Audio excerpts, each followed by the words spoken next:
A senior White House official told CNN the discussion was nearly an hour. The White House, in a statement acknowledging the meeting, contended it was brief and said Trump spoke with Putin through Russia's translator. The U.S. translator at the dinner, each country was only allowed one, spoke Japanese, the White House said. National Security Council spokesman Michael Anton said no other staff were present for the discussion. The White House statement said the conversation took place in full view of other world leaders and their spouses at a dinner hosted by German Chancellor Angela Merkel during the G20 summit.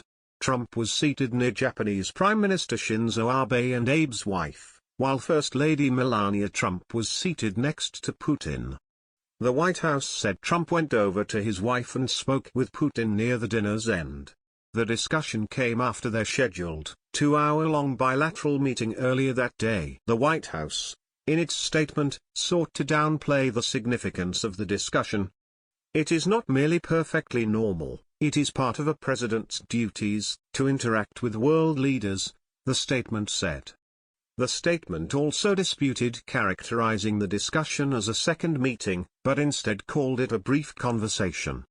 U.S. presidents at summits often hold private and impromptu discussions with other world leaders. However, the lack of immediate disclosure from the administration as well as questions about Trump's own posture with regard to Russia raised significant questions following reports of the discussion having taken place.